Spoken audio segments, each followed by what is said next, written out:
Өнөөдөр Ховд аймагт хөгжил политехник коллежийн малын эмч, мал зүйч мэргэжлийн төгсөгчд маань нийгмийн хариуцлагынхаа хүрээнд энэ 3 тэмээтэй хөгшөөг бид нэр өв уламжлалаа бодоод ингээд бурандаг уух юм үйл ажиллагааг бол зохион байгуулж байна. Тэгэхээр Монгол хүн бол эртнээс тэмээг унлага эдлгээнд бол хэрэглэж ирсэн.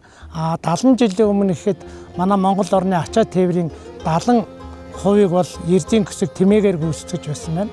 За ингээд тэмээ маань уламжлал болгоод олон малчид маань уламжилж нүүдэл хийснээр бол тэмээнжин ирж Улаанбаатараас Хөдөө орон нутгаас Улаанбаатар жилд 20,000 тонн ачааг тээвэрлжсэн юм түүхэн уламжлалтай байгаа. Ховд аймгийн Манган сумын ишгэн толгойд бол тэмээний сүг зураг байдаг. За энэ сүг зураг маань Ховд аймгийн Манган суманд тэмээ 3,000 жилийн тэртээ үүсч байжээ гэдгийг ингэж нотлсон байгаа. Ингээд бид нар энэ тэмээн жингийнхаа эхэнд бол бид нар ер нь уламжлалаараа арган дотор хүүхд гэж хийсэн тэмээ маань ихний тэмээ болж явна. Дараа нь бол айраг цагаа идэх хийсэн тэмээ явна. Тэрний дараа бол тоон атсан гэрийн тэмээ явдаг. Тэгээд дараа нь бол ачаа тээвэр бараа атсан тэмээнүүд явдаг. Ийм уламжлалтай ингээ манай төгсөх ангийн оюутнууд маань энэ санаачлагыг энэ өөрөө дадлагаагаа хугацаанд хийсэн бурантгаар өнөөдөр энэ 3 тэмээг ингээ бурантгалж үйл ажиллагаагаа өгсөн их талархалтай байна.